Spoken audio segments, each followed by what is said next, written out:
Hello everybody, I am Adam with MarketLifeTrading.com, and today is the close of June 4th, 2019. So I want to talk a little bit about the index and show you a trade we did today. It might not be too late to do this trade. So the index, so we're looking at the S&P futures here. You can look at whatever you want. You're going to see a similar picture. We finally had, after many, many days of downward pressure, what did we finally have? We had a snap up.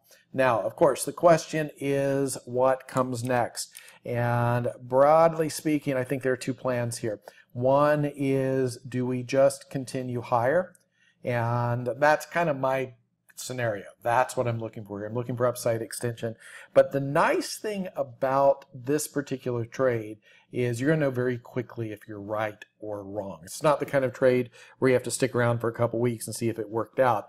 If this upside scenario is in play, you should know within 2 days, probably even tomorrow, if it's right. How will you know it's right? It's simple. The market will be higher. So if we see another day, we call it extension, another day of extension higher and targeting a move up around 28.50 or something on the futures, maybe even a little bit higher, that would tell you that this scenario is in play. If you're looking at a similar level on the SPY, you can look right around 285, similar level.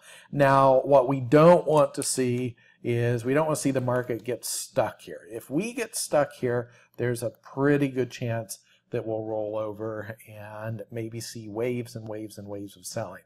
So that's why if you put on a trade like I'm going to show you next and you don't get immediate follow through, that's why you need to be out of that trade. And then this trade is Roku. So we're looking here at a bull flag, and this is a crazy strong super extended stock. You know, if you whatever you put on Bollinger Bands, these are Keltner channels, you're going to see that this stock is pretty far extended above those bands, and it has been before. So there is a certain amount of risk in this trade, but there's no way to avoid it. If you want to trade strong stocks, and you do, because they offer some really good opportunities, then you've got to be comfortable buying something up here. So what we did, we put on a call spread. There are a lot of different ways to do it.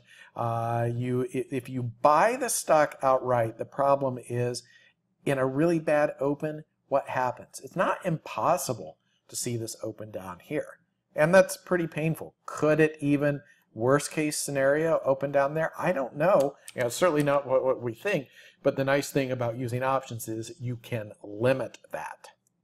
So our trade was pretty much late in the day. We bought the 95-100 call spread for June 21 expiration, and we were able to put that on, paying a little bit under $1.80 for that.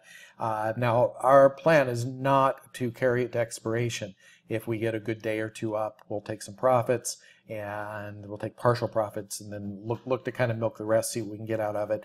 But it does have very clearly defined risk. Most we can lose on it's what we paid for the spread. So in the worst case scenario and the stock collapses, we're sad, but we're not that sad. So that's the trade we're looking at today, and what we're really watching here. So that's the trade we're looking at today, and what we're looking for tomorrow is to see what kind of follow through we get from the market.